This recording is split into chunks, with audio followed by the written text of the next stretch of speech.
Welcome to the Talking Point with me, Swapna.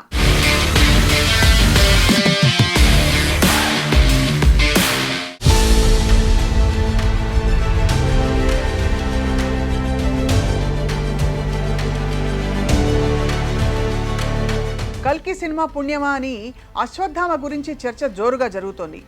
ఆ మధ్యకాలంలో అశ్వత్థామ కనిపించాడు అని చెబితే పెద్దగా పట్టించుకోలేదు. కానీ ఇప్పుడు అశ్వత్థామ ఎక్కడ కనిపించాడు, ఎలా గుర్తుపట్టారు అనే విషయాలు ప్రస్తుతం ఇప్పుడు చర్చనీయాంశంగా మారుతున్నాయి. అశ్వత్థామకు సంబంధించిన అదిరిపోయే విషయాలు కొన్ని తెలుసుకుందాం ఇప్పుడు.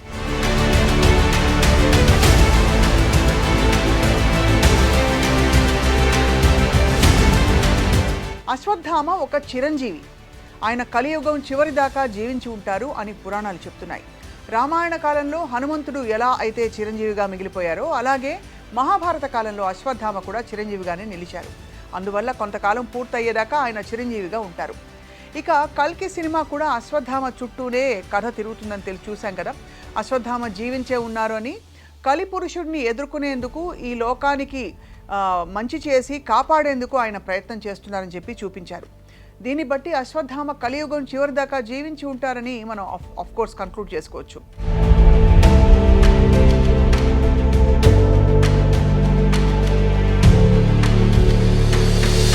వాస్తవానికి మహాభారత కాలంలో కౌరవులు పాండవులు యుద్ధంలో తలపడ్డారు. అప్పుడు కౌరవుల తరఫున అశ్వత్థామ యుద్ధంలో పాల్గొనడం జరిగింది.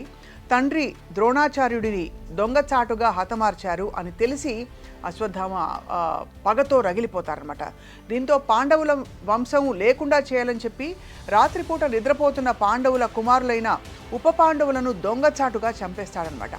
అంతేకాదు పాండవులు వంశం లేకుండా చేసినందుకు అన్ని రకాలుగా ఆయన ప్రయత్నాలు చేస్తారు. చివరకు అభిమన్యుని భార్య ఉత్తర గర్భంలో ఉండడంతో గర్భవతి అనే కనికరం కూడా లేకుండా బాణాలతో ప్రయోగిస్తూ చంపేస్తాడు. దీంతో అశ్వత్థామ మీద శ్రీకృష్ణుడికి చాలా కోపం వస్తుంది. ఇక్కడ మరొక విషయం కూడా చెప్పుకోవాలి.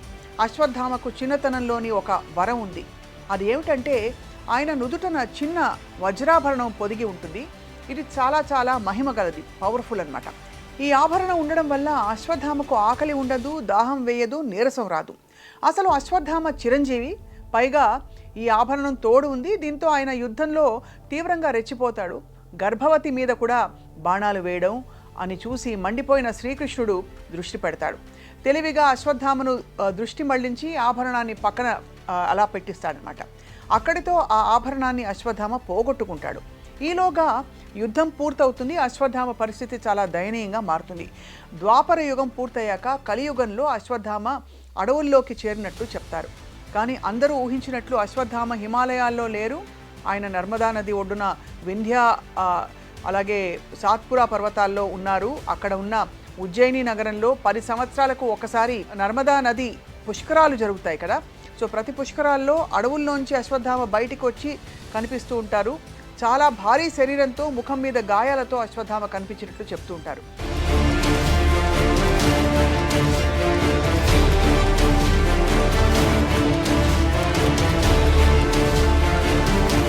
పది మందికి సరిపడా తిండి తింటున్న శ్రద్ధమని అప్పట్లో వింతగా చూసేవారట. ఈ మధ్య జరిగిన పుష్కరాల్లో కూడా అశ్వత్థామ కనిపించాడని చెప్పి, విపరీతంగా తిండి తింటున్న వ్యక్తిగా గుర్తించబడ్డాడని చెప్పి అక్కడ వాళ్ళు చెప్పారు. ఈ ఆధారాలను బట్టి చూస్తుంటే అశ్వత్థామ నర్మదా నది ఒడ్డున జీవిస్తున్నారు అని ఒక నమ్మకం.